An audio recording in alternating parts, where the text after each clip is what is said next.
Welcome to the Talking the Line podcast, presented to you by Talking the Line Sports Media, giving you our best insights and analysis so you can rake in some cold hard cash on your next sports bet. Now sit on back, open up your mind, and let's cash some tickets. We can't thank you enough for joining us. We hope you enjoy.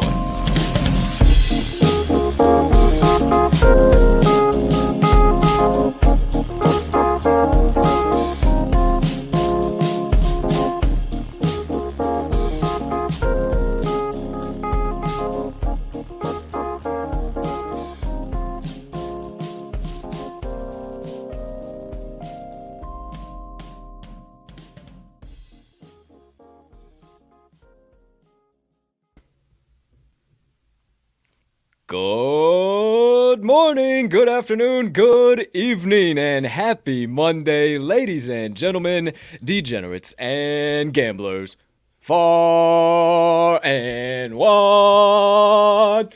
Welcome in to episode number 213. Good thing it's not Friday, and we ain't got to worry about no Friday the 13th vibes. You know the vibes, speaking of. Nothing but good ones coming here live in primetime, whatever mode, mean, or method you are currently watching the TTL pod on. It is time to take a little bit of a mental vacation, dive into today's sports books and beyond, and get ready for the daily battle. Now, before we do all of that, please take a few moments to smash that subscribe button on whatever platform you are currently ingesting the TTL pod on.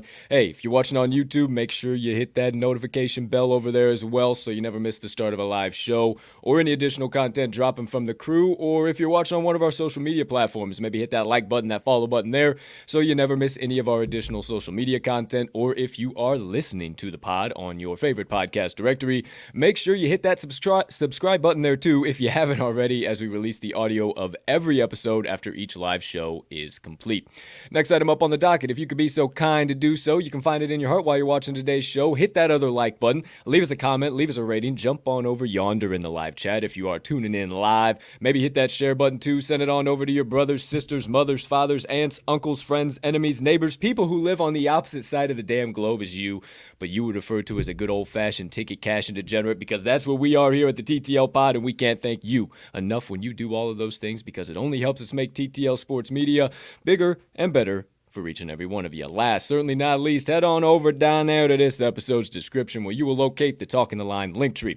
Within that link tree, you will find the talkingtheline.com website, all of the TTL crew social platforms, and our additional content so you can consume all of that jazz in one convenient location, however and whenever you please.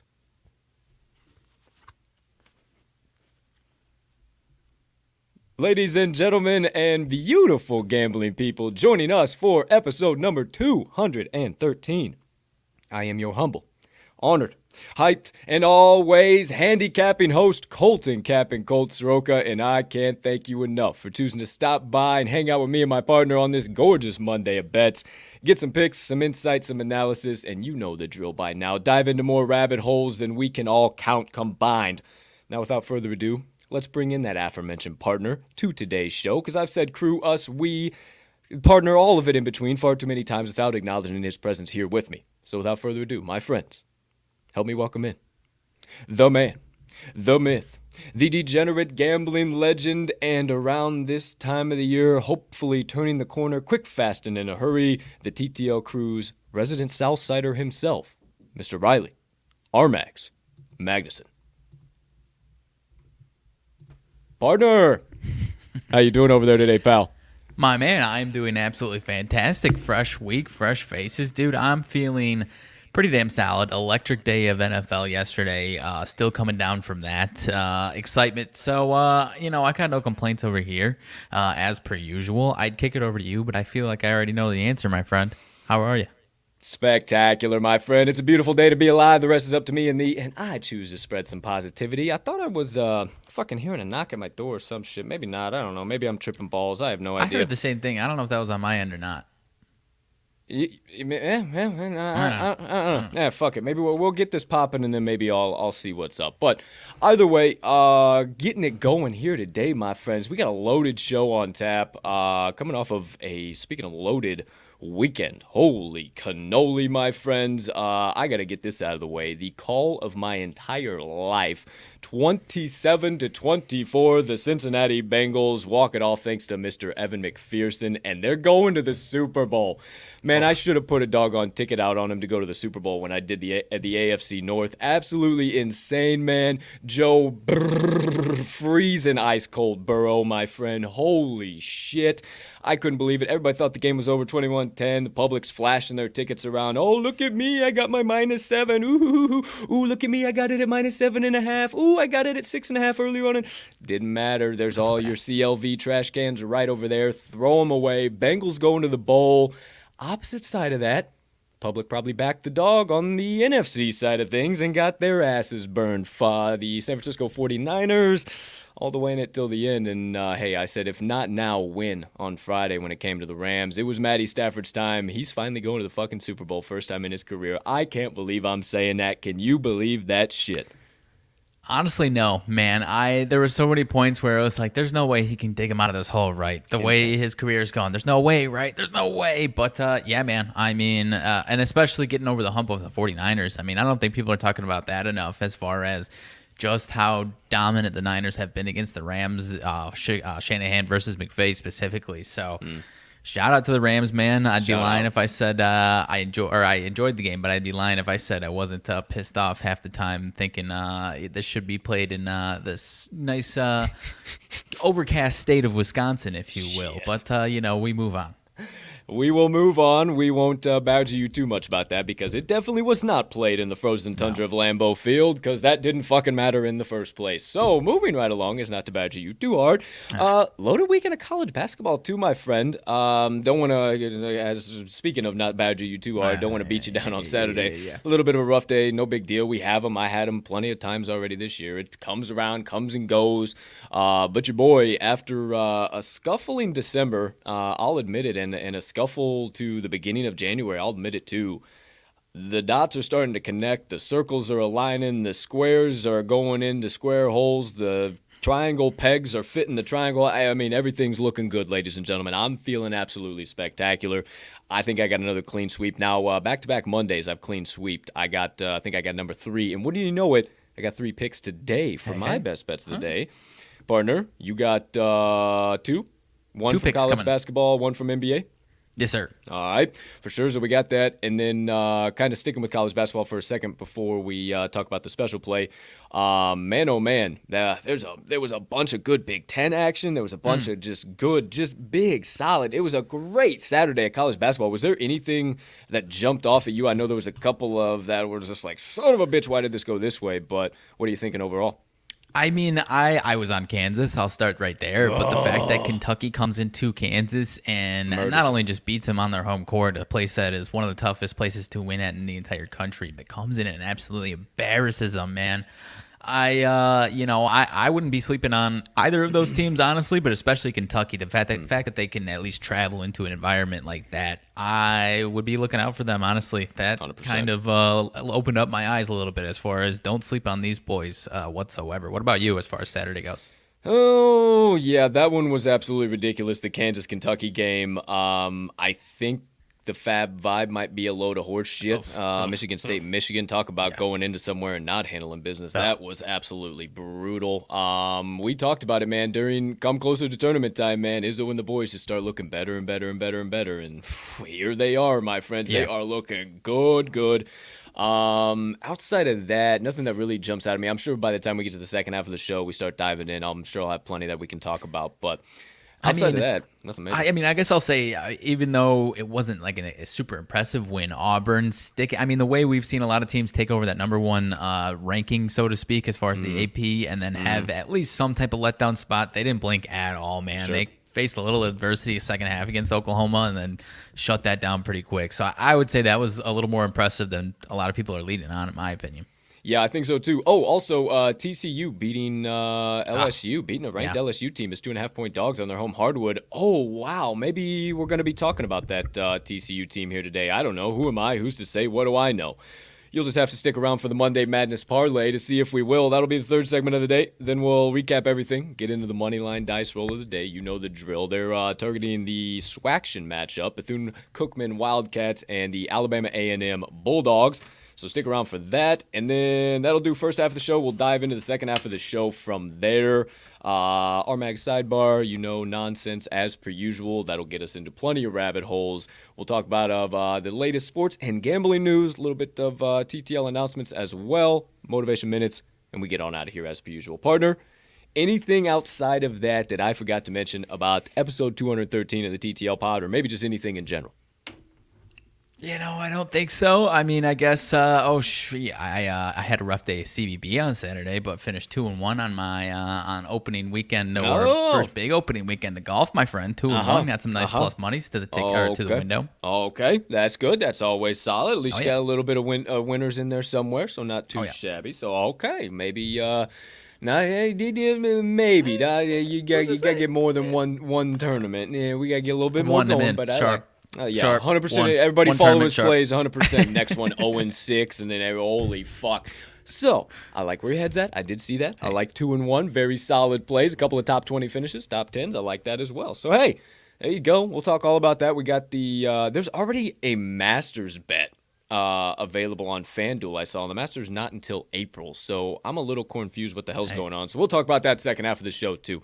But for now, one final bit before we jump into all of our best bets of the day, my friends. Lift your mugs up high. To me. To you. And all you beautiful people sipping the black elixir of the gods, regardless of the time you're watching the show. Take your sip. I'll be right back. Whoa! Man, the Monday Joe just flows good sometimes. Are you all right over there? I got to make sure my damn laptop's hooked up, dude. I don't know what's going on over here. Okay. Well, sounds like a plan. Sounds good. Hopefully everything is good to go over there because it's about to be your time to rock and roll. Ladies and gentlemen, first segment of the day, RMags, best bets of the day. Told you already he's got two coming at you. Lace up the Jordans, both coming from basketball slates in a variety. One from college basketball, one from NBA. Partner, let them rip. Let them have it. And as always, you have the floor. Alrighty, my friends. First one up, I am going to the ACC. I'm kicking it off. The blue blood, laying some chalk with the blue blood. Sometimes can be a tricky situation, but I do believe we've got some value here in a bad matchup for the Fighting Irish. I'm laying the 5.5 with Duke. On the road here in South Bend, Notre Dame has not, to kick things off, has not won or covered on their home court against Duke since 2016. A lot of close spreads, a couple double-digit spreads, but at the end of the day, Duke has came in for the last 5 years and kicked their ass, for lack of a better term. Lately, what we're seeing from Notre Dame, obviously, I'm not denying how fantastic they've been on their home court. I cannot deny it. I've backed them in certain spots and cashed some tickets. But overall, right now, I think we're due for some negative regression, offensively here for the Irish. 37% three-point shooting on the season, partner. 48.6 over the last 3. They've been fantastic the last few games. I think that's about to fly through the floor here against a Duke team that's 36th in the nation defensively, defending three-point percentage. So I think they've got an edge defensively.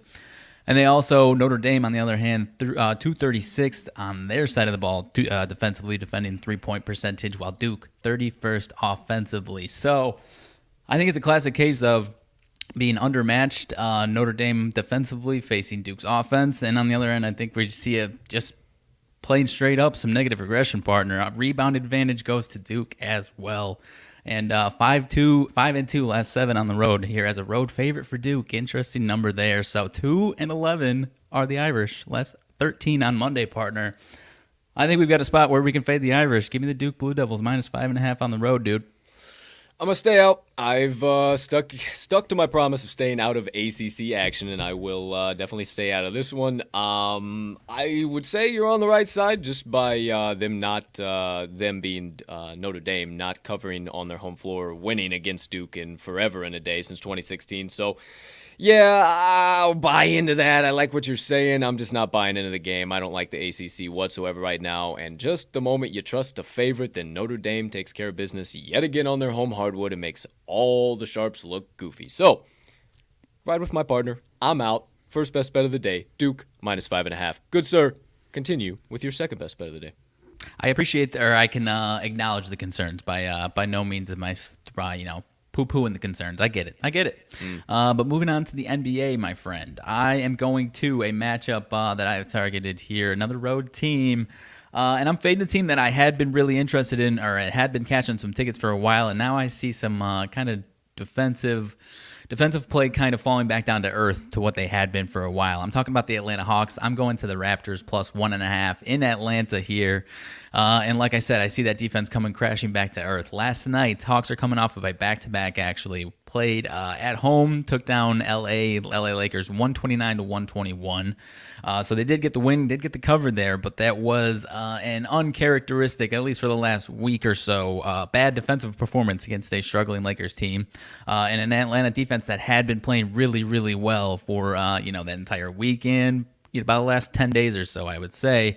And now I kind of just see them regressing back to the mean a little bit here. And I expect Toronto's offense, that's been scoring 113 over the last 5 games on average. I expect their offense to be just fine tonight here on 1 day's rest. A team that's 10-3 last 13, partner, are the Raptors on 1 day's rest. So I do like the rest advantage here.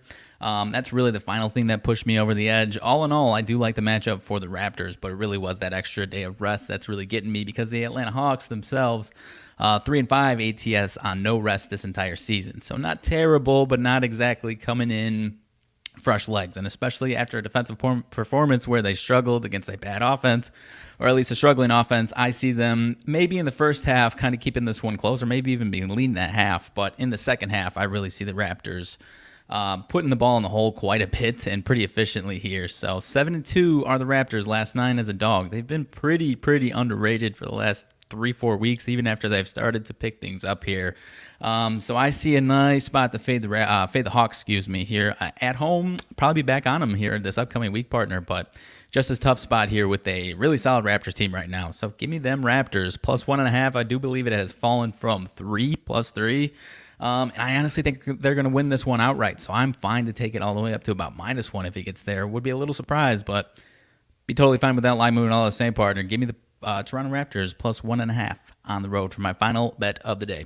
Yeah, I think you're on the right side here, man. One thing I wanted to ask, you said on 1 day's rest, the Toronto Raptors 10-13. Did you mean 10-3 ATS? Yeah, apologies if I misspoke. 10-3 last 13. If I misspoke. Okay, 10-13. Yeah, you just said 10-3. Okay, so 10-3 with 1 day rest against the number of their last 13. Got you. Okay, yep, I just want to make sure I heard that right. Dope. Yeah, you've been targeting these teams a lot lately that are on these back-to-backs, and it's been paying off pretty well for you here as of late. Hawks looking like the absolute just barn burners of all barn burners. 5-0 straight up and against the number last 5, and Toronto kind of going back and forth. The only thing that gives me a little bit of pause is that they've done really well and then let down in their next game. Done really well, let down in their next game. And I am literally just now getting heavily involved into the NBA, and we only got about 30 games left. College basketball is my vibe. This NBA season has been really, really, really not my cup of tea. Couple of key spots, but hey, I think you're in the right spot here. I think Atlanta being overvalued did drop down from 3 to 2, so I like that line movement as well, my friend. Anything else you got to lay down in regards to your two best bets of the day, sir? Yeah, I kind of put this line right where it is if it were, even rest. But the way the Raptors can match up on both ends of the floor against this Hawks and with that extra day of rest, I think this one should be Raptors -1 in my opinion. So I'm going to take that extra 1.5, no doubt about it. Okie dokie, Artichoke. Well, there you go, my friends. There you have it. We'll recap them shortly. But RMags' two best bets of the day: the Duke Blue Devils -5.5 and the Toronto Raptors +2. Lock them in if you're riding with my partner here today. Okay, there you go. There you have it. First segment of the day. Let's keep it moving for the second segment of the day. My best bets of the day, my friends. And I got three coming at you. Mid-Major King has entered the chat. All three of them are mid-major conferences. Cannot wait to talk about these because I think we got some serious value. All three college basketball, and I am ready to rock and roll. So, without further ado, my friends, I hope you are too, because we're going right after it. First play today, I am helping us kick off the college basketball slate. We got the Colgate Raiders playing the Lafayette Leopards at 5 p.m. Central Standard Time, and we're not going to a side on that. I think it can get a little messy, but I think it's going to be a slow, grinded out game. So we're going to the under 140.5 in Colgate versus Lafayette. This is the Patriot League Punisher, my friends, if you will. Both of these teams have been wagons to the under all year long. Colgate is 10-8 to the under overall. They are 6-7 to the under on the road, but just hang tight for a minute because Lafayette 11-6 to the under overall, 8-2 to the under at home. Absolute wagon to the under on their home hardwood. In their last 5 games combined, Colgate and Lafayette are 8-2 to the under, so both are 4-1 to the under in their last 5 games overall. My number that I got on this one is 137, so I think we got plenty of room to play with. It might get a little bit sweaty, but I think we have plenty of room to play with. The last 3 games are really what stood out for me for both of these teams. Colgate only scoring 70.7 points per game and allowing 61.3 points per game, so their defense has been what's showing up lately. And it's the same story for the Leopards, 66 points per game over their last 3, but 64.3 points per game allowed over their last 3 games. So I think defense shows up for both teams here today. I mentioned a slow, methodical, grinded out game, evidence as their adjusted tempo rankings per KenPom. Colgate's 186th and Lafayette's 274, so I don't see any boat racing happening here today. And with that slow tempo, I really think that there's going to be a lack of scoring, a lack of nothing that we're going to see here today. And also, there's really a lack of depth, speaking of a lack of things, and I think that's going to lead to a lack of scoring even more. Colgate 280th in depth, Lafayette 317th. So once the boys start to get tired, I told you defense was going to be big here today. The boys start to get tired, and they are not going to be able to lean on their 6th, 7th, 8th, 9th guys because they just don't have that depth. But you don't believe me, my friends? Believe the trends. Under 5-1-1 in Colgate's last 7 Monday games, 4-0 in Lafayette's last 4 Monday games. Under is 5-1 in Lafayette's last 6 overall, 5-1 their last 6 as a dog. The under is 16-5 in Lafayette's last 21 following a straight up loss, and the under is 4-2 the last 6 meetings between these two teams. I think it flies way under, maybe not flies way under. I think right around that 136, 137.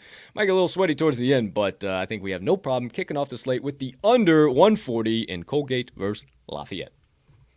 I like it, my man. I've been picking up these teams a little bit here the last couple of weeks, and I just think this number is way too high. Pardon me, way too high. I think you're on the right side, dude.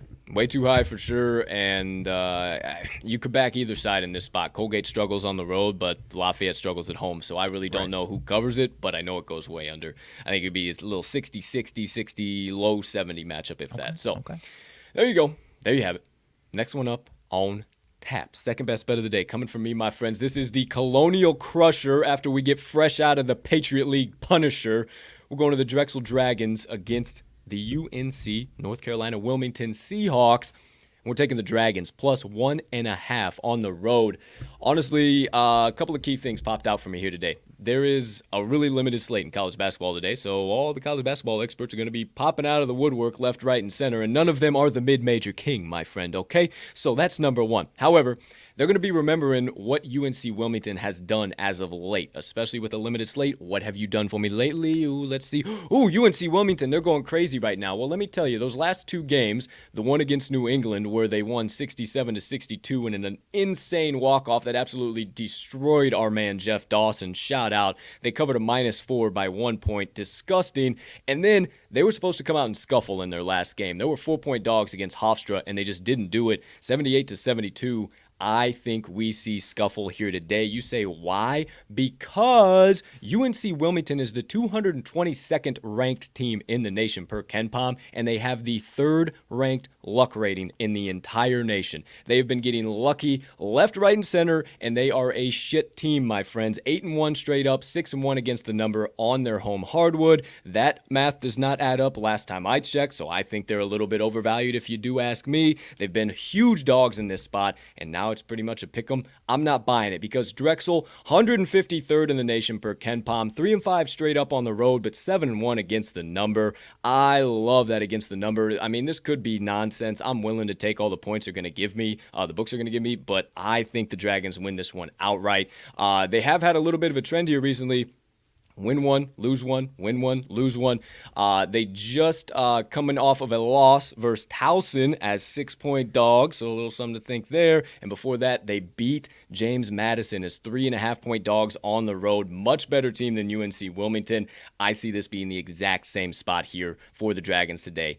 One final thing as far as stats go, though, I think this is going to be an all-offensive type of game, and the Seahawks are not going to be able to keep up with the Dragons whatsoever. Drexel averaging 74.7 points per game, 75 over their last 3 overall, 64th in true field goal percentage, 59th in true three-point percentage, 122nd in AOE, 73rd in effective field goal per KenPom, and they're shooting 73% from the stripe. Simple comparison, the Seahawks, 69.8 points per game on average. Their last 3, they're only scoring 73, 312th in true field goal percent, 229th in true three-point field goal percent. Per KenPom, they're 221st in AOE, 306th in effective field goal, and they're shooting 69.8 from the charity stripe. The 3-ball is what's going to be ultimately critical here, but you can see that the Seahawks offense just does not measure up. Drexel shoots the 3-ball at a 44th in the nation per KenPom, and the Seahawks are 254th per KenPom as well. So I think that's what we see here being the big difference maker. Drexel is going to absolutely light up the scoreboard, and the Seahawks just aren't going to be able to keep up. But you don't believe me? Believe the trends. Once again, Drexel 4-0 ATS last 4 as a dog, 4-0 ATS last 4 on the road. Combine the two, they're 4-0 ATS last 4 as a road dog.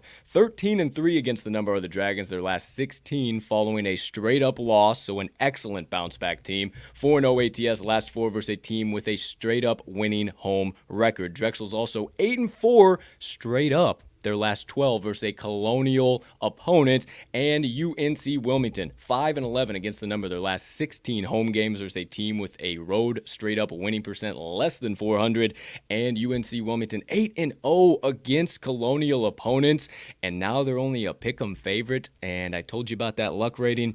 I think they are severely overvalued here today. And for my second best bet of the day, we will be fading them and backing all of the Dragons to fire breathe all over the sons of bitchin' Seahawks and cover the plus 1.5 with the intentions of maybe getting the outright win. But take the plus 1.5 and be safe for my second best bet of the day.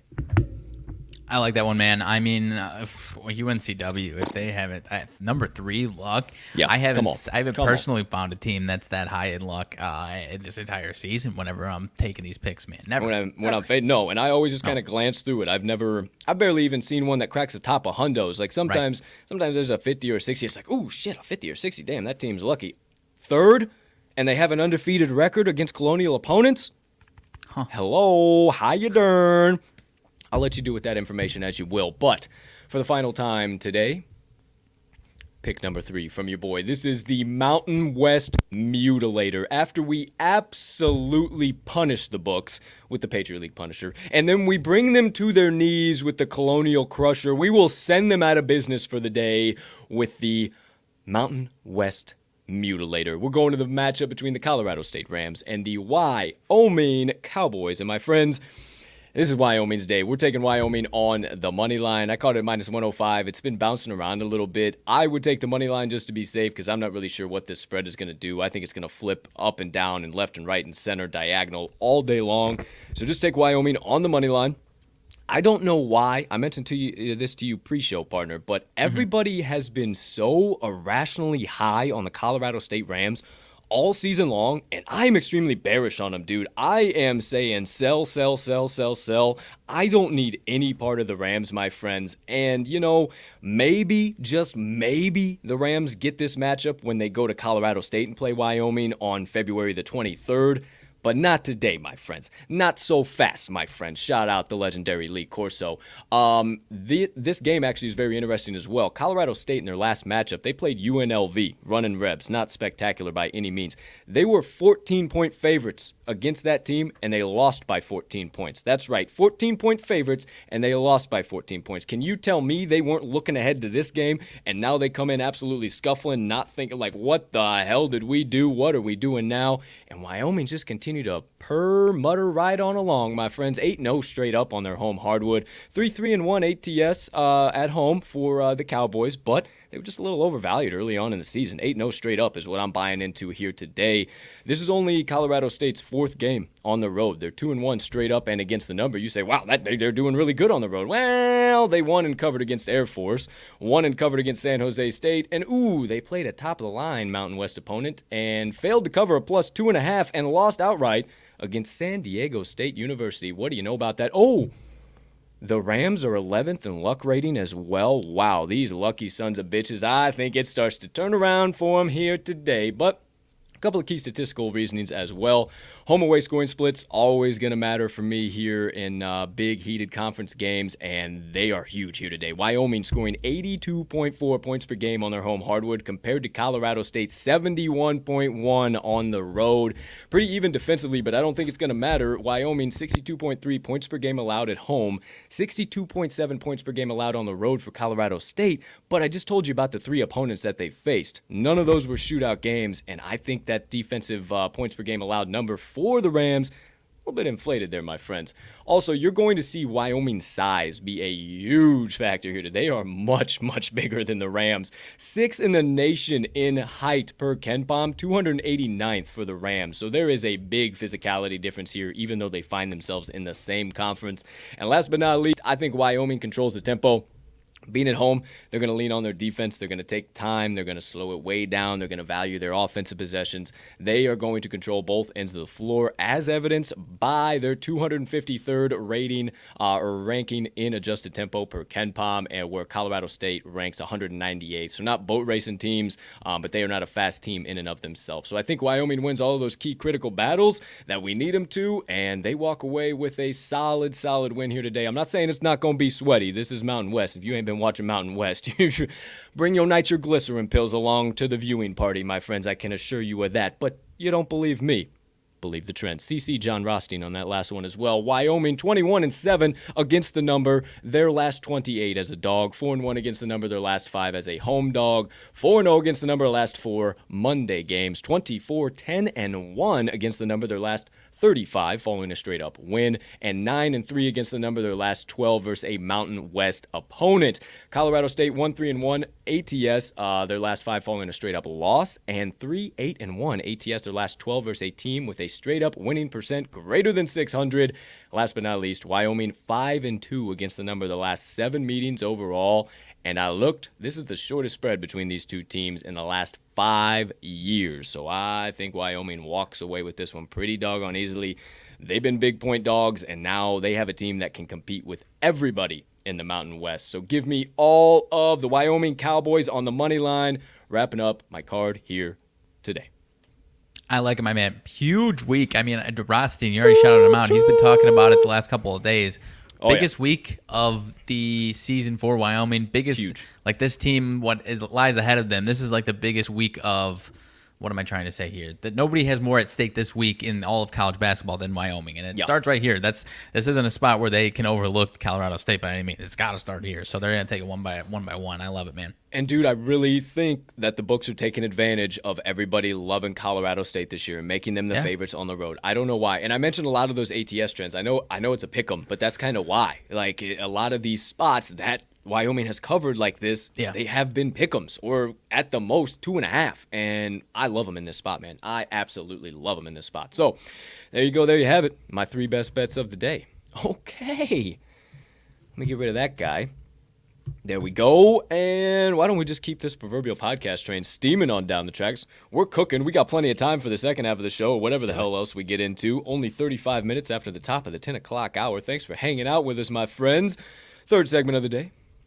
The Monday Madness Parlay. Oh, hey, also shout out all my brews out there, man. My brew crew. Yeah, dude, I'm telling you, I am deep in the NFT game and got involved with the brew. Shout out Ether Brews. If you guys are trying to get involved in something, this is one of the funnest communities I have ever been a part of, just like point blank period, of anything I've done in my life. And like, I don't fuck with people, Mags. Like, you know me. Like, I don't fuck with people. Like, I have my circle. I do my shit. Like, these are some cool-ass motherfuckers, and if any of you are tuning in, shout out to my brews. Appreciate the fuck out of you guys, but let's keep it moving, keep it grooving. I just popped into my head. I know a couple of them said, hey, I'm going to pop in. I want to check you guys out. So they were losing their minds when we were cashing tickets for them over the weekend. So they said, well, hey, we believe now. Let's go. So moving right along, special play, Monday Madness Parlay.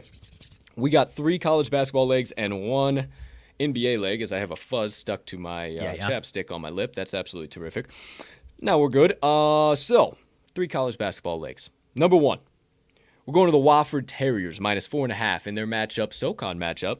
Oh, yo. Your boy. In their matchup against the Mercer Bears. A couple of key reasons we could dive down deep into, but what really just jumped off the screen at me, this one opened up at 3.5, and Mercer has a bag on them right now. About 95% of the money on them right now. And this line has gone up to 4.5. That just simply doesn't happen. That's kind of a classic case of some nasty Monday line movement.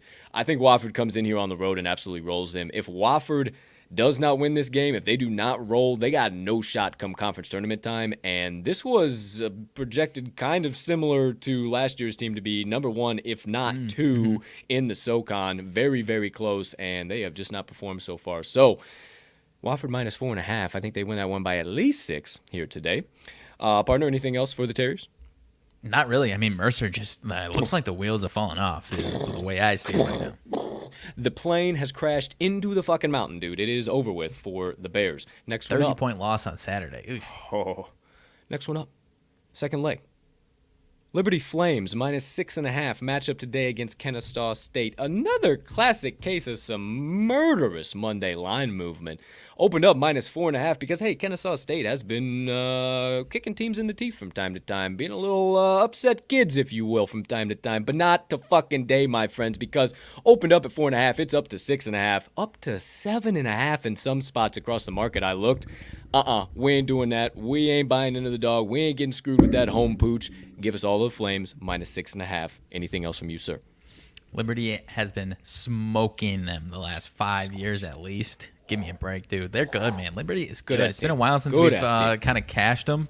You know, they were just those no non-conference value. Tournaments. They were kicking teams in the teeth that they were undervalued against, and now I think we finally got a spot where they're not, 5 points overvalued, which it seems like they have been.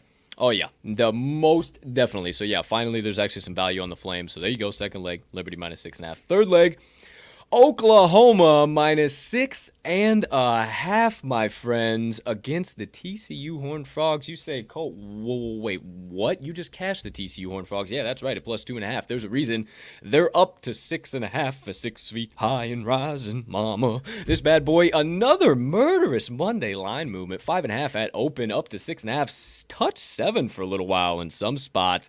Settling about 6.5, depending where you're looking. But I think Oklahoma absolutely runs away with this one. Resident secondary favorite conference in the land, Big 12 homer. Anything from you, sir? Yeah, I mean, we already mentioned Oklahoma, that it was an impressive win by Auburn, kind of, cutting them down. That's no knock on Oklahoma. They were just flat out overmatched in that one, right? So I think they're going to kind of carry over some of that momentum because they did have some momentum in that game. And I don't put it as like a heartbreaking, now they're in another letdown spot. I also see some big fat negative regression coming for TCU. And I think that's why this line is set where it is the books are expecting regression as well. So give us the Sooners to roll it home, dude. I love it. Most definitely. And the final leg on the Monday Madness Parlay, we're going to the NBA now, and we are taking the New Orleans Pelicans plus 7.5 against the Cleveland Cavs. Another murderous Monday line movement. Opened up at 10.5 across the market, down to 7.5. Might be dropping even a little bit more. Loads of sharp money, not loads of bets coming in on the Pels here today. They are the sharp, more profitable side. I love every point that the books are willing to give here, but I think going kind of here into the back half of the season, we see a struggle or two from the Cavs. It's just bound and determined. It always happens, and I just feel like they have played so far and above their means. Again, I haven't been tapped in that much to the NBA, but I feel like they have been over-exceeding everybody's expectations, just like our fucking Bulls, and look what's happening with the Bulls. So a little bit of something to think about there, but take all 7.5 for the fourth leg. Partner, anything else from you? Yeah, I mean, the Pelicans, it's tough to look past this year, obviously, because the Cavs, like you said, are so much better this year than they have been. But the Pelicans have taken care of business, winning outright in this matchup. Got a 108-104 win on December the 28th of this season. And, yeah, partner, you're not wrong.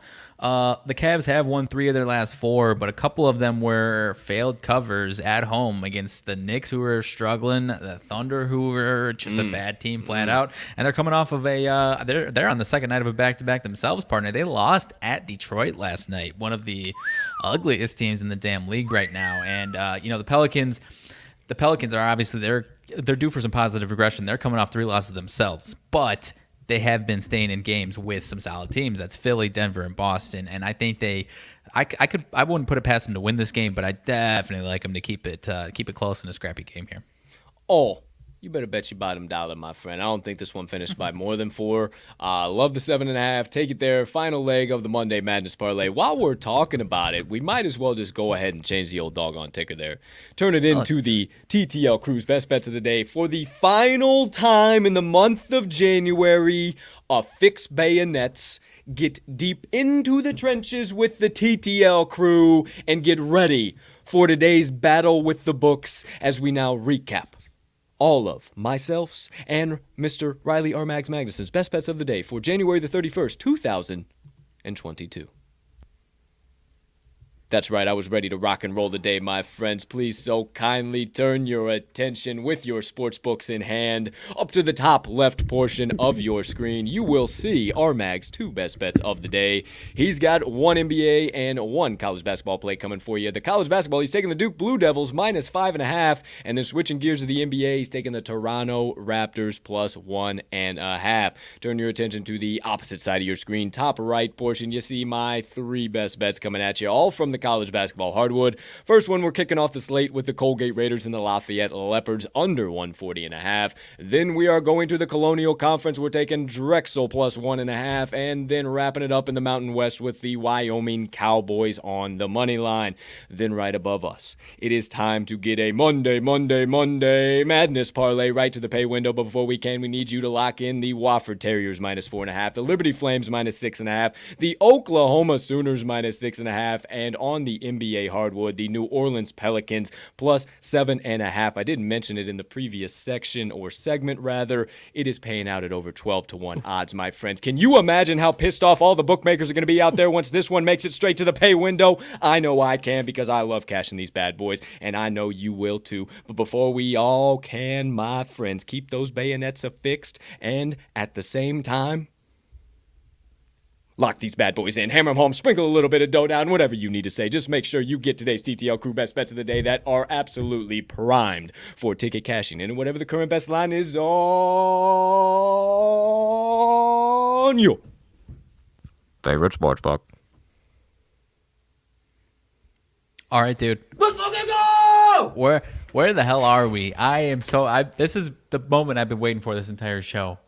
No sponsor. So is this Wyoming though? Yeah. Holy cannoli, dude! Cool stadium. They got. I didn't know it's like an oval. Oh, do they have a hockey program too? They got a hockey program over there. Kind of. That I don't know. It Kinda does looks like appear they could. now. This I have the arena name for sure. Yeah, let me Wikipedia says it is the highest elevation in the damn country, college basketball wise, though. Ooh, that's a little something to think about there. So the boys gonna be huffing and puffing, if I do say so Sure. myself. Okay, so Well, they're it's the other it's boys are from Colorado themselves, though, so we'll see. Maybe that doesn't matter. It's the huffing and puffing Coliseum. I have no clue. You're not gonna get this. have no I clue. need to build up. So you're not gonna believe this. There's no sponsor. There's no. It is not named after an individual person. It is not the Wyoming Arena or whatever. It is the Arena Auditorium. Arena-Auditorium. That's it. Like just Arena Auditorium. Arena Auditorium. It's Just the Arena Auditorium. Heading on over to Arena Auditorium. Hey, we're just gonna go watch the old boys play at the Arena Auditorium. I couldn't believe my eyes. I was like, no, that's not what it's called, right? They're just Google's fucking with me. It's not Arena Auditorium, right? So Can't get a sponsor. No legendary Wyoming players we could have thought of. No faculty have made any type of impact in this world. I mean, nobody in general that you could think to name a fucking arena out. Maybe shut down the college if you. I mean, hey, just put Busch a rap beer on it or something, dude. For I fuck's like sake. I know love it, we're backing them here today, but I love it though. At the same time, I love it. One more time, the Nickname- arena. Arena Auditorium. The Arena Auditorium. Nickname the Dome. Nickname the Dome of Doom. That Dome of Doom. That's a sick nickname. Or the like Double that. A. Double A is a pretty fair nickname as well. The Double A. I like the Dome of Doom, dude. The Dome of Doom's pretty Hey, solid. I mean, doesn't that look like a cool The stadium? Dimsdale Like, no joke. Dimmadome, Doug Dimmadome, the Dimsdale Dimmadome. Dude, I like it. I feel like they can set that up for hockey because, like, you see how it's like the oval, you know? Like, I feel like they could pretty easily put up some boards and away we go. Oh, it looks like it would be a sick hockey auditorium. That's what I'm saying. It doesn't look like they host hockey, but I'm with you. Hey, either way, there you go. Rabbit hole and a half. All I know is we will be talking about hockey with our guest of the day for the Wise Words podcast. Recording that today. We'll talk about that second half of the show. Stick around if you want to learn about that. But for now, you see a little bit more text on the screen if you are watching. Moneyline Dice roll of the day. We got BCU/Bama A&M. You say, who might that be? I say, thank you so much for asking, because, my friends, as I bring us back into the screen and change the old ticker, you now find out that it is the Bethune-Cookman Wildcats against the Alabama A&M Bulldogs. This one's going to be a nasty swaction affair, my friends, and I'd love for my partner to tell you guys about it. So as I get these old dice ready to rock and roll here today, he will certainly do so. Partner, you have the floor once again. Alrighty, my friend. Let me get these numbers pulled up here. So Alabama A&M Bulldogs, home team in this matchup, coming in as the home favorite, -2.5. Has not moved since you and I have been looking and talking about this one, partner. -2.5 in favor of A&M. That would put them money line -138 and Bethune-Cookman +115. Over-under is 122.5 in this one. Now, you've heard us. If you hear us talk frequently, this SWAC conference is arguably the worst conference in all of college basketball. These teams stink. Their offenses are terrible. What I will tell you is Alabama A&M at least has for this conference, a good defense, about middle of the pack, 150-ish in the entire country efficiency-wise. So that would be where I would put the edge at. But I have not been having the best luck in the old SWAC, so we pulled back the reins. What's been usually a conference that what makes or the stuff that's supposed to happen that would make sense typically does happen, but that hasn't been happening. So the hell if I know, dude. Apparently these dice have a good idea. Need to get hot. You're either hot or you're due, and they are not hot, so they must be due, partner. No, I'm not going to say that whatsoever, because last time we said that they won one, and then all of a sudden they went on another 5-game losing streak. So no, it does not apply to inanimate objects here whatsoever, because I was just about to say they are 2-11 over their last 13 picks after a 5-1 start. So I would say no, hotter your dude. This is off of the cliff. I would say be very careful with what you got going on today. But we always believe in the Moneyline Dice nonetheless, and we will always roll them. You see me rocking them firmly on top of my dome because I love them. I love the product, even if they give us losing bets. So for the first time today, we go into the matchup between the Bethune-Cookman Wildcats and the Alabama A&M Bulldogs. Do we soon find out if we take the home team, Bulldogs, or the away team, Wildcats. I don't know. Neither does Mags, but this die here certainly does, and we all find out in 3, in 2, in 1. Away team. Okay. Away team. Okay. Away team. Gosh, look at that. That is just, whew. Away team. Moneyline or ATS. Are we getting a little bit juicy with some plus money parlay action, or are we taking the 2.5 points with the Wildcats here today? I don't know. Neither does my partner. But my friends, I can assure you, we all find out in 3, in 2, in 1. Come on, Dice. Oh, right on the corner of the dog. I mean, I could not have landed that on the corner more. Moneyline. Money line, okay. Moneyline. Moneyline. Okay, Okay, Dice. unofficially, Bethune-Cookman Wildcats on the money line. Now, final roll, wild card roll. Will the die be doubling down for the first time of the week? Will they need an entire re-roll, or are they just going to be going to the total? I don't know. Neither does Mags, but I can assure you we all find out in 3, in 2, in 1. Away, money line. Doubling down on the damn Cookman Away, money line. money line. There is no, my friend, there is no, oh, maybe take the 2.5 to, oh, maybe do this as well.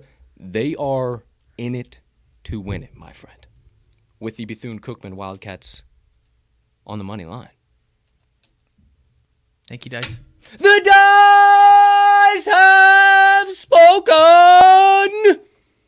If you want to guaranteed take one ticket to the windows here tonight, no questions, no qualms, no queries, none of the bullshit, not per me, not per Mags, not per any living, breathing human being here on this planet, but per the all-knowing, ever-present, all-powerful Moneyline Dice. Lock in right here, right now. The Bethune-Cookman Wildcats on the money line. Thank you, Dice. Thank you, Dice. Okay. Bethune-Cookman Wildcats. We'll say BC money line. What is the money line again, partner? I believe it is plus 115. Plus 115. Okie doke, artichoke. There we go. There we have it. It is officially been tracked. Okay. Okay, Thank Dice. you, Dice. Thank you, Dice. All right.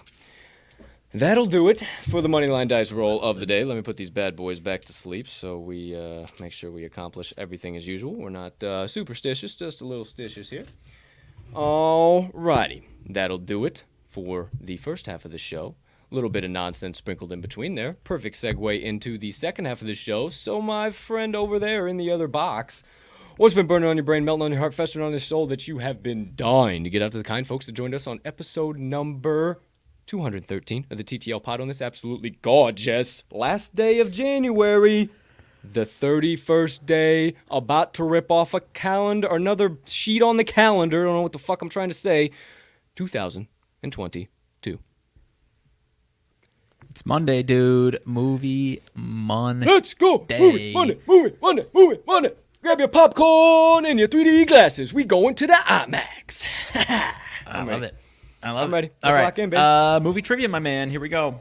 Yep. Are you ready? Yep. Oh, Are you sure? Born. Let's go. Born, locked in, strapped in, ready to move, ready to groove. What do you got? All right, first one up. The phrase "you're gonna need a bigger boat" was made popular by what movie? The original Jaws. There you go. That's a winner. Bang! He starts it off hot. All right, you're a big Forrest Gump fan. Asked you about a Mama Forrest says Gump ain't my question magic last shows. week. Plain and simple, what year was Forrest Gump released? 1997? Not quite. Earlier? Earlier. 95? 94. I always thought I could. Yeah, I was born in '95, so that's why I bet that's weird for some people that listen to us and know us to hear born in '95. What the fuck? But some people in our demographic hear that. Either way, '94. How about that shit? Still rolling through the test of time. You know, just Please. Lieutenant Dan ice cream. It is standing the test of time, dude. I hope that movie never. I mean, our generation won't let that shit die out. I don't know if the generation below us feels the same way about that one, but I'm sorry, Lieutenant Dan. She tasted like cigarettes. Me's and Jenny, we was like peas and carrots. She taught me to read, and I taught her how to dangle. Please continue, Mr. Magnuson. Alrighty. What actor was not in the movie Anchorman? Paul Rudd, Seth Rogen, or Adam Scott? Seth Rogen. Wrong. It was at... Oh, fuck. Where was he at in Anchorman? I'm pretty sure he's just like a cameraman or something. He has such a small role. That's what I'm trying to, like, Adams. Wow. No shit. And Adam Scott is not in that one, yeah. No shit. I fucking just said Seth because I hadn't, I know, when you, without thinking about it, it's like, oh, Seth Rogen, right? Yeah, that seemed too obvious. Wow. Okay. All right. Well, the more you know. All right, this one, let me pull up the, this one, you might be able to give a nice guess here, but this one's more of a fun fact that I thought was interesting. Which two movies, I'm going to give you 4 combos of movies, which of these 2 movies started from the same script? So, like, started from the same script, had the same base, and then essentially they found a way to make 2 completely different movies out of the same, like, base of the script. So, first combo, Star Wars / Close Encounters of the Third Kind, E.T. / Poltergeist, The Goonies / Indiana Jones. Hey, you guys! Or Jurassic Park and Land Before Time. That last one just seems too fucking stupid. Jurassic Park and Land Before Time, yeah. Yeah. What was the one with the Goonies? Like, who was the Goonies with, too? The Goonies and Indiana Jones. You know, for some reason, no, I don't know. I'm putting shit together where there isn't. There like caves, and I'm putting shit together where I'm putting shit together where there is something there. No, that don't make no. Number 2, one more time for me. E.T. and Poltergeist. Poltergeist, yeah, that one, that was a little. You know what? I'm gonna go E.T. and Poltergeist. That would be correct. Let's go. That would be correct. So Steven Spielberg was going to. I pulled up the fact about it. Steven Spielberg was going to produce filmmaker John Sayles' Night Sky script about a rural family invaded by aliens that could kill with a touch of the finger, but decided to go a more family-friendly route with the story by creating E.T. Oh, really? Well, that's hey. The more you know. Were you gonna learn that on any other podcast out there? Dude. I don't think so, pal. And we're helping you cash tickets, my friends. If I am this hot on yet another movie Monday, you better believe we're sweeping the board on yet another betting Monday. So please, sir, keep it moving, keep it grooving. All right, 2 more. This one, I'm sure you've seen this movie, but it may have been a while. So it was a book, was a movie, then they remade the movie, but which is not the name of a child selected to tour the Willy Wonka factory or the Wonka factory, Willy Wonka and the Chocolate Factory. So 4 names. One of these was not a child selected. Veruca Salt, Billy Warp, Mike TV, or Charlie Bucket. Is it? Hold the fucking phone, dude. We got Violet, what the fucker's her name? Glumpus Gloop. There's... I don't even... You said so. Mike TV? Who the hell is this guy? I never heard no Mike TV. I also never heard no Chris Bucket either. Who Charlie Bucket. Charlie Bucket. Maybe that is Charlie's last name. Charlie and the Chocolate Factory. How about that? It is Charlie's last name. How about that? Process of elimination. Yeah, Mike TV doesn't make no damn sense to me at all. That's my answer. That would be wrong. You don't remember the kid? You don't remember kid being like stuck in front of the TV and can't move? Like he's just like mesmerized by the TV? Mike TV. Is this a new one?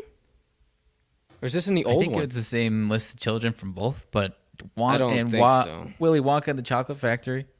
I don't remember there. Maybe I'm off. I remember my Mike shit. TV though. I don't remember Mike TV. Billy Warp was the answer.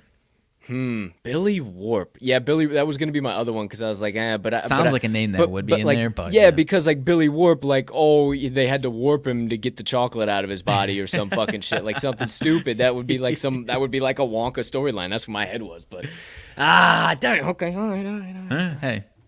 Still good numbers here. All right, solid movie. Haven't seen some Oompa Loompas in a long time. Another one stands the test of time. Solid flick. And then Johnny Depp just knocked her out of the park for sure. Yeah. Okay. Number one movie on this day, 1996. Oof. Interested to hear if you had heard of this movie. So, comedy movie, 1996. This duo had already starred in a different comedy that I personally like more than this one. Yeah, Not to say that I don't like this one. I already know where we're going. We're already going with Spade and fucking and why am I blanking right now? Yeah, come on, Tommy Boy. Why am I blanking? It's Chris Farley. Yes, Chris Farley. Thank you. That's all I needed to know. Okay, I know that's the direction we're going in. Right. So basically, so Tommy Boy was the other movie that I was leading on to that they started together first. Yeah. And Now this would be no. That's what the. No, that's the other one. What the. I keep wanting to say planes, trains, and automobiles. That's not right. That's not the right. That's not. Yeah, wrong actors. That's not it. Similar dynamic of. Yeah, 100% similar dynamic. Why Am am I hate yourself, bro? I can literally, dude. It's every time we get to this. The title of it, though, the specific nature to you as far as the title goes. Damn it. I can just see the movie, dude. I can see the. Damn it. Because, dude, like, I knew I was on the. And like, bro, because it clicked with me so fast. And I was like, oh, Tommy Boy. I know we're on the right track, but it's not Tommy Boy. Because I knew you wouldn't have teed it up. Oh, my gosh. Color, animal.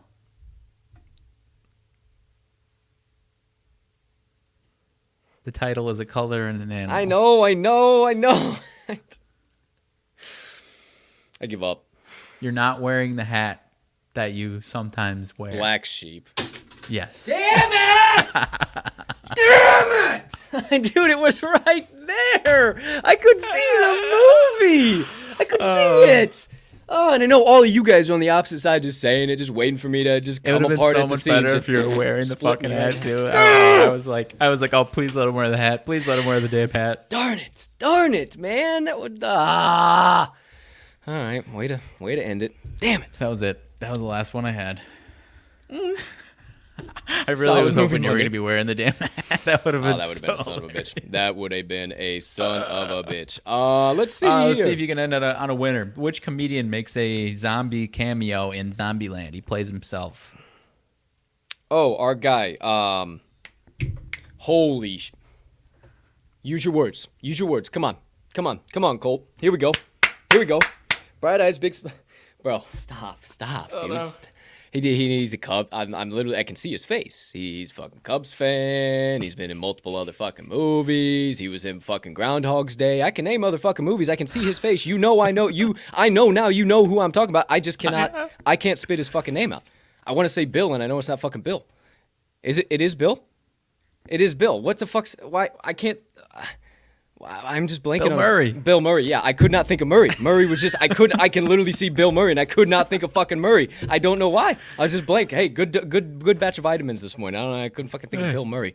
Goodness fucking. Part gracious. of your mind is working as far as the visualization of these Christmas. shits. Yeah, man. That's how. Hey, if you ever doubt that I fucking have a photographic memory, that I swear to you, dude, it's how I remember shit. And I was like Murray. I could not fucking think of Murray. I was literally just seeing Bill Murray's face. I was seeing him sing the fucking 7th inning stretch at Wrigley Field. I just couldn't get it out of my face. I'll tell you that. I tell you, dude, that's, there's got to be a saying or something for that, because like, think of how many times in your life though, like somebody's like put you on the spot like that, and if you're not like in a trivia contest or some shit, and you're like, but you instantly but you're instantly pissed off because you know it's not coming to you. Like you immediately flashes in your brain, but the name isn't coming to you right away. Yeah, and you just can't do it. That exact moment. Yeah, hate him. Absolutely effing hate him. So there you go. There you have it. RMags movie Monday. I haven't watched a good movie in a while, pal. Nothing I can really. I know I fucking should have kept a couple in the old chamber. I just was blowing them off on your first movie Monday, but I didn't watch a good movie in a while. Kind of like music. Kind of like music lately. I think they've all been a bunch of bullshit, to tell you the truth. I mean, call me crazy, but somebody changed my mind. I have yet to stumble something that's been worth a shit. Like in all reality, like all of the like creative people that usually would be making movies and TV shows, like a lot of them are just making TV shows instead. True. Like TV shows have been awesome the last 10 years, and movies are starting to go downhill, dude. I mean, Yeah. because I'm the same way. Like there's a longer list of TV shows that I'm like, damn, I really want to get up on top of this, and it's so much shorter of a list of movies. It's really just like a 20-year list of like movies that I know I should have seen but haven't seen. Like that's my movie list that I need to watch right now. I don't have any new movies, I don't think. Well, I mean, and that's the thing too. Like maybe these streaming services are going to be a little bit more taken over than we realize, because but think about how many people talk about the Squid Game. Like I never got into it, but Squid Games, Right, and Thinking right. Back, or whatever else has been Super Weeds or Breaking Bad or whatever you want to look back to. And there's never going to be an opportunity to watch something like that at a theater. What are you going to fucking do? Go Sunday to Sunday for an hour and sit down and watch the episode and drive back home? No. So I don't know, man. I mean, especially with like DirecTV on the cusp of them about to fall off the cliff. Couple of different variants. Hey man, this whole streaming, whole stuff. We might be in the right gig here, partner. I don't know either way, but movies are slowly dying off. And it sucks though, because I'm a movie buff. I'm a good old classic. Let's go to a fucking 2 p.m. matinee and sit in the back of the theater and get and hang out, watch a good flick. That's just me. I love a good. Dude, I got show. a cool. I've only gone once. I got a cool ass old timey like opened in like the early 1900s, like old school like Chicago movie theater in my neighborhood, dude. Within walking distance, dude. We gotta go one of these days. Dude, me and my girlfriend went to watch the new Spider-Man a few weeks back, and that's all I've been. It's cool ass little theater though, dude. Damn. They got one back home in Decatur called the Lincoln, and that's like old school. That was like early 1900s too, and I've seen like a couple of movies there, and whoo, Cool theaters, dude. yeah, I like them a lot.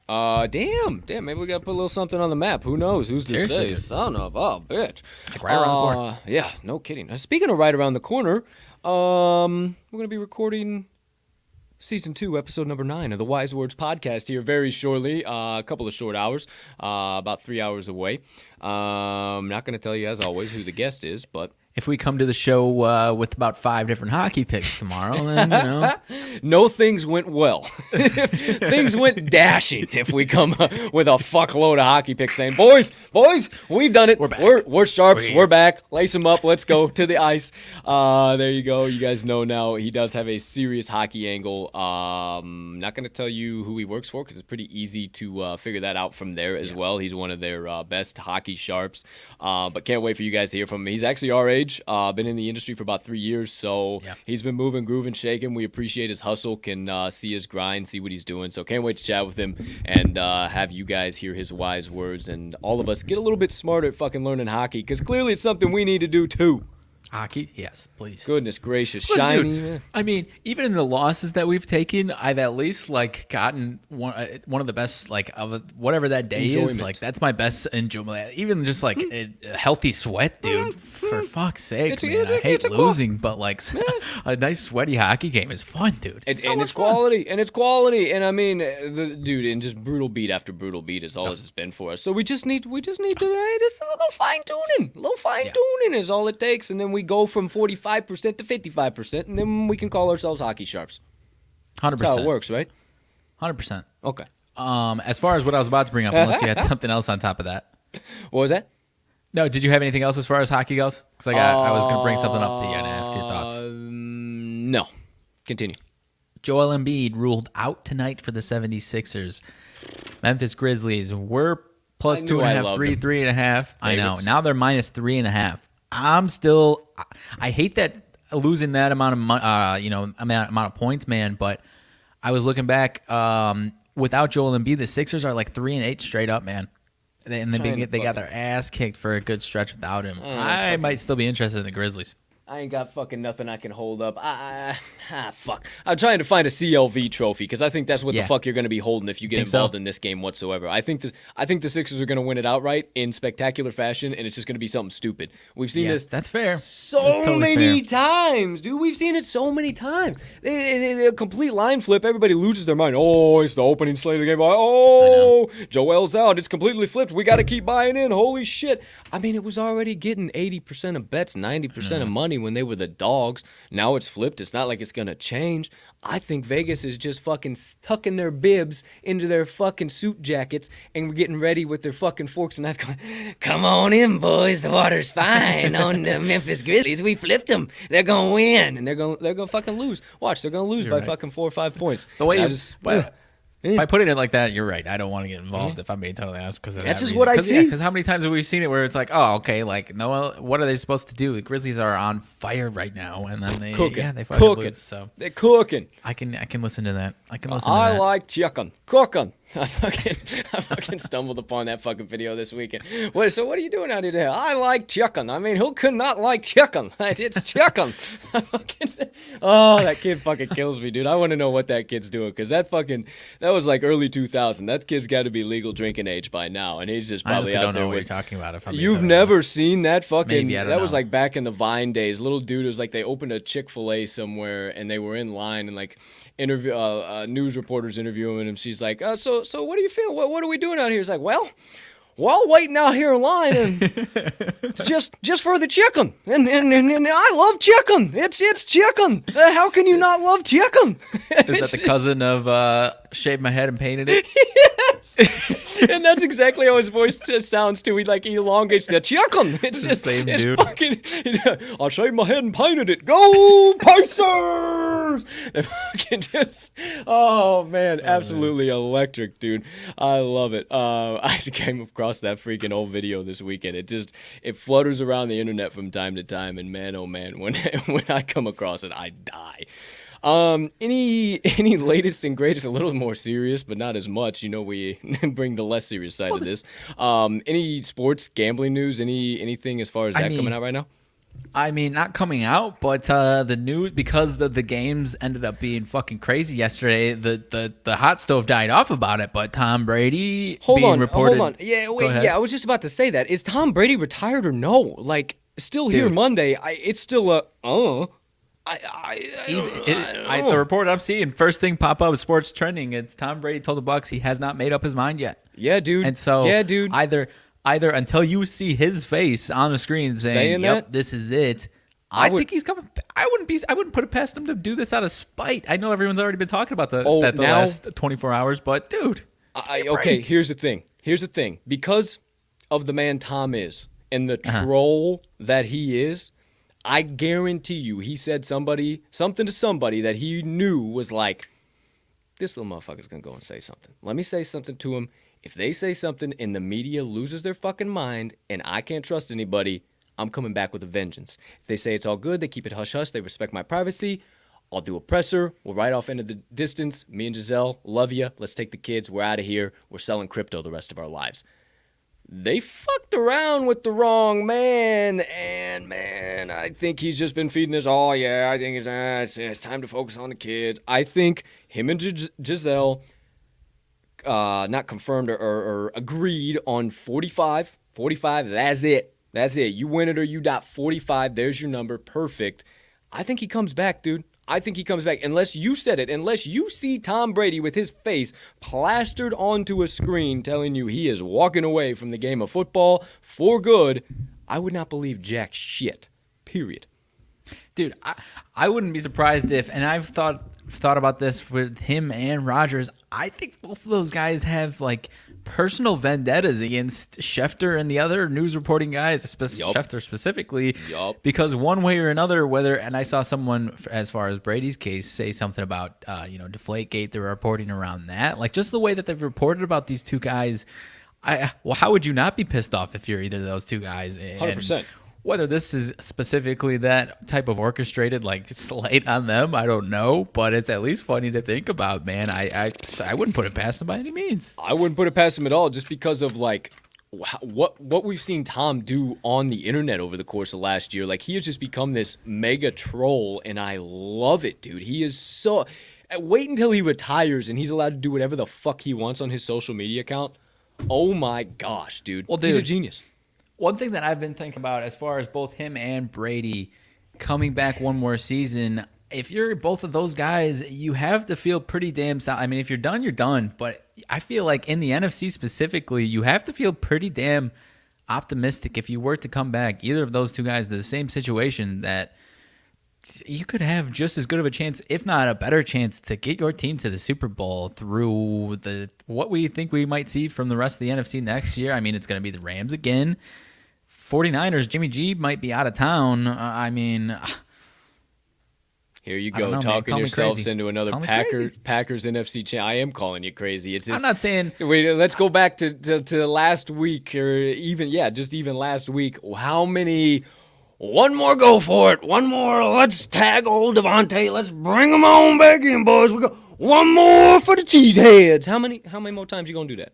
How many times you gonna do that? This time. For fuck's sakes! Yeah. But so it's serious question though. As far if he's gone, he's gone. Hey, if he's gone, he's gone. As far as going to the AFC, I know the Broncos have been speculated. Whether or not the team is a better situation, you'd also be putting yourself into a division with Patrick Mahomes and Justin Herbert and a solid Raiders team, going from arguably the easiest division to win to arguably the toughest division to win. I don't think that's a good move by any means from that standpoint. No question. I agree that for sure. But if I know the man that Rodgers is, he's not. He would be rather looking for a challenge than to be Cupcake Central. So. I honestly don't know. I honestly don't know where either one of their heads at are in this one. I think Tom sticks around for one more year in Tampa Bay. He writes out the contract, 45. That's it. That's a wrap. And then I think Rodgers is out. I think Denver is a smokescreen. I really think it's been a smokescreen the whole fucking time. I don't know who's feeding it, but it was a smokescreen come the draft last year, dude. Yeah. I mean, for crying out loud, I sat in this exact seat talking about how the Broncos were a smokescreen, and I think they still are. And speaking of still are, Steelers could be potentially going to the Pittsburgh Steelers. I don't know. We'll see what happens. I don't know. I think he's out, but man, oh man, I've said it multiple times. Like, that instantaneously makes the NFC North the shittiest division in all of football, unless the new Matt and Ryan are going to do something to the Chicago Bears that just hasn't been done before in decades. So, sure. But I mean, if he's out, he's out. But as far as Denver specifically, which I hope happens. By the way, full support. You guys get at least 3 years of my undying, unwavering support before I call you a couple of fucks. Continue, please. But no, I mean, if he's out, he's out. And, what you just said, I'm not calling crazy by any means. But what I said about Denver specifically in the situation there? And, I mean, you just said it as far as smoke screen. Doesn't that put so much more doubt as far as why would he want to go into the toughest division in the damn NFL? Yeah, like maybe, if I go into the AFC, I'll go with the team who, we'll see them in the AFC Championship game or something like that. Like, I'm not trying to be in the same dog. I don't think he wants to go to the AFC at all. And I think that would be, I think that would be the only way he goes anywhere, because I don't think he's going to stay in the NFC. There's no way. I personally, with what he has done to the NFC for the last 10 seasons, I don't know what team the Packers would ship him off to. Every team would sell the farm, don't get me wrong, but I don't see him doing it in the NFC. So I guarantee you there's deals on the tables. The agents have been talking. Shit's been reaching out. It's not like there's just nothing happening on that front. I guarantee you there's all types of fucking shit and numbers and contracts and this team and that team and who the fuck's going where, what's going on. I'm sure it is a madhouse right now in both of those organizations. So we'll see what shakes out. Hey, look at you. I saw reports that he stuck around in Green Bay, that he was they were mapping out potential what his next year look like. Hold on. You get through 1 week and you guys are going back to the Super Bowl already. 1 week of crying your eyes out and you're already back to the fucking Super Bowl next year. I mean, guy, just humble observance over here. It is just complete 150. Hey, Aaron Rodgers is staying. We're going back to the Super Bowl. It's over with. Hey, we should be in there right now, but that loss, we're going. NFC, that is the total vibes I'm feeling right now, that you're all the way bought back in for another one more for the old Green Bay Gipper. I didn't say the word Super Bowl, but what are you doing it for then? I mean, is that the goal? Yeah, but I'm not getting my hopes up is what I'm saying. You want to win another NFC North championship? Another NFC North? Stick it on the board. Yoo-hoo! All right, then, yeah, fuck you. I haven't won one in a long time, so I'd enjoy it. So how about just pound sand and let the Bears do something for once? Doggone it. I don't know, man. It's going to be interesting. It's going to be real. This next, fuck me, man. I mean, next 2-3 months here. I bet you we don't find out before then, and by that time we're gonna have pitchers and catchers. I mean, shit, if it's even above negative degrees by pitchers and catchers, or if the lockout even gets taken care of, more than one element here we're worried about the MLB season starting. Before you know, then all of a sudden it'll be the Masters. I mean, we got all types of shit coming up, so strap in, folks. This is my favorite time of the year. This is when college basketball gets hot. About 8 games left on every team's schedule, 8 to 10, somewhere in there. Mid-major action starts to really heat up right now, so I cannot wait for next few weeks. The month of February going to fly by. I can promise you that. It is just so much action. I've already kind of looked ahead as far as what we got coming up, and boy, oh boy, we got action for days. And it's finally getting into the 11 o'clock, 12 o'clock, 1 o'clock, 2 o'clock games in the college basketball, since there's just nothing else going on. So there you go. There you have it. Partner, any other key announcements, anything else from you before we wrap it up here? I don't think so. I was trying to cruise by right here. Was there coaching changes over the weekend that we haven't been able to talk about, or anything that's worth talking about here? Yeah, the Giants did officially bring in DeBall. Was that over the weekend? DeBall. I don't know how the fuck I got to figure out how to actually say his name. But yeah, it was over the weekend. I think he officially touched down this morning with all the fucking snow and all that nonsense. I'm pretty sure I saw something this morning. I'm pretty sure he touched down. But there's that, and then I don't think there's been nobody picked up Vic. So Fangio might be done. I don't know. I'm gonna be really interested to see what Fangio does, if he goes back to being a coordinator, or if he just hangs up the old whistle. I'm interested to see what happens there. I feel like he's got an itch to at least be on a good situation as a coordinator for at least a couple more years. He's a great D. Yeah, he's a great D coordinator, man. It's just not he's an excellent. I loved him, bro. And not to say I don't love Sean Desai. I really think Sean Desai is a real deal fucking Holyfield, but I absolutely loved him, and to see him go to be a head coach and then struggle like he has, it's just man, some guys have that coordinator face, and they're just not designed to be head coaches, and I think Vic is one of them, man. But I love Vic as a DC all day long. Sign me up, dude. I'd take him right back on the Bears in a heartbeat. Some bitch. But I don't know. I didn't see anybody else. Nowhere else off the top of my head anywhere signed. So hey, we'll lay in wait in anticipation for when something comes out here. But should be sooner rather than later, especially with this dead week here. I'm sure everybody is going to be searching high and low to find some shit to talk about. Getting pumped for the Pro Bowl or something, dude? Oh, dude, are you fucking kidding me? Hey, question. While we're here talking about it, Super Bowl. What did we do last year? Because we had just launched the newsletter, and we didn't have a video pod. We went live on Instaslam, didn't we? Instagram Live. That was our first. I think that was our first video content, if I'm not crazy. Look at us, dude. I'll be son of a bitch. So that'll be the Sunday. Maybe we do a Sunday spectacular. Maybe we do some. Maybe because we're not superstitious, we're just a little stitious, and we want to fucking rake in again this year.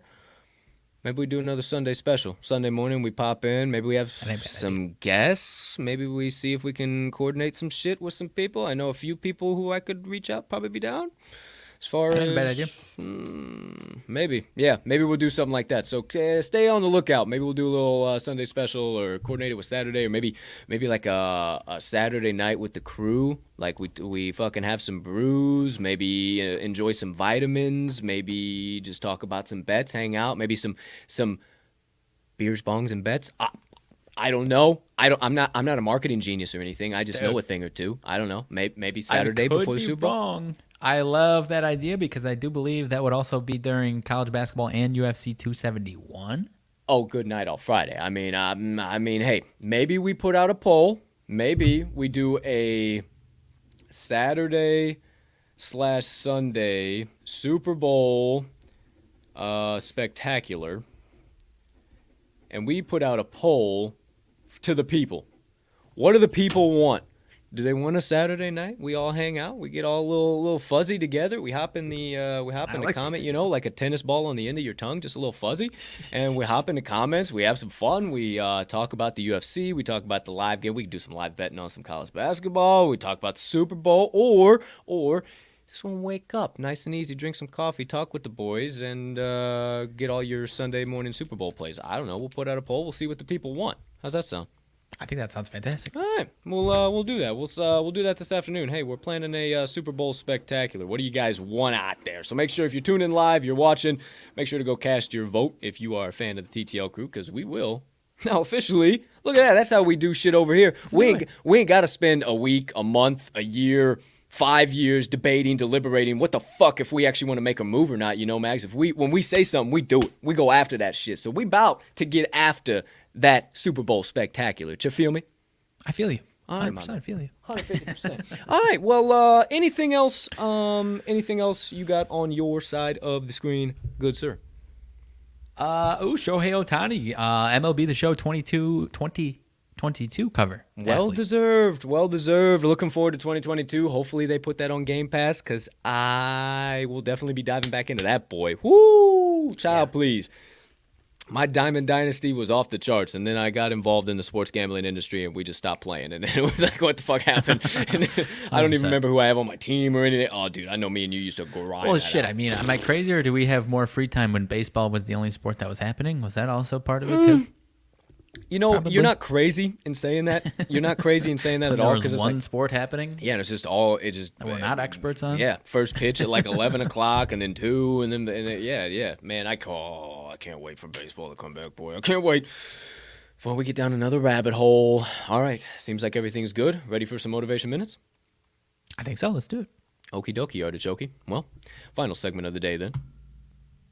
My motivation minutes. Okay, my friends, you know the drill.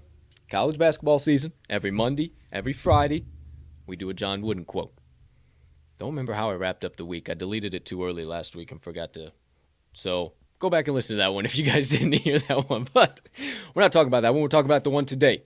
Starting the week off. And this one's actually really, really important to me. And I did not know John Wooden said this. And I talk to people about this all the time, and I am actually really excited to be able to talk about this today. I think this might be even a message I've talked about before, but maybe it's been a long time. So, John Wooden quote of the day, my friends.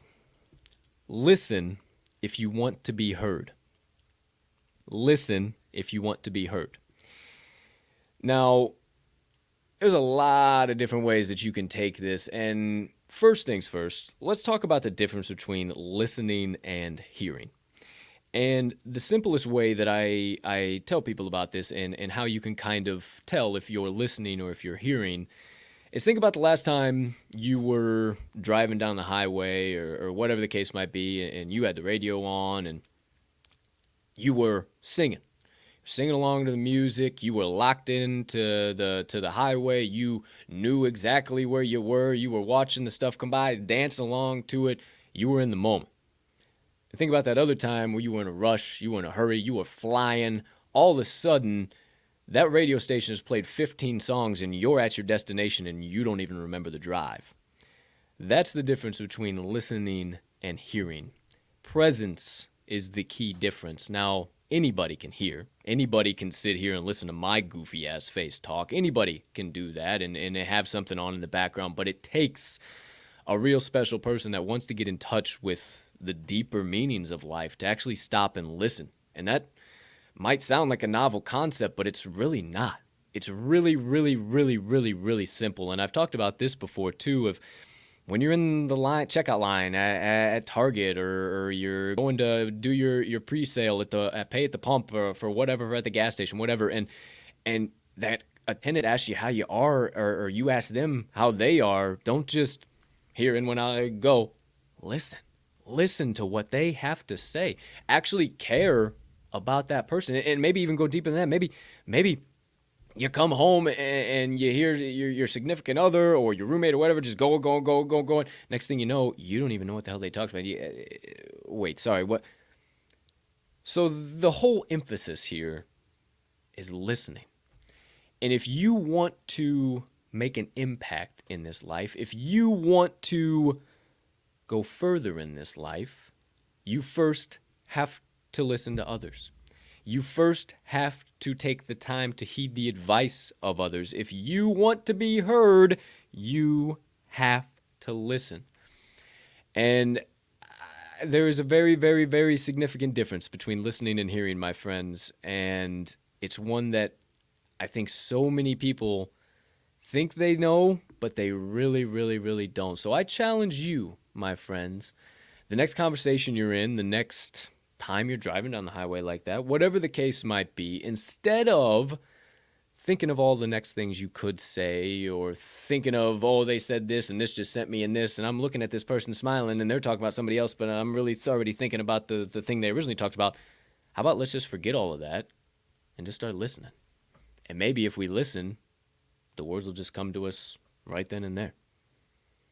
So my friends, today I want you to remember, per the legendary coach John Wooden, listen if you want to be heard. And that does it for my motivation minutes of the day. I'm sorry, what was that? I don't know. I'm bastard. fucking with you, dude. No, that was fantastic stuff, classic dude. Max. I apologize if that sucked of me to do, but no, very good stuff, my man.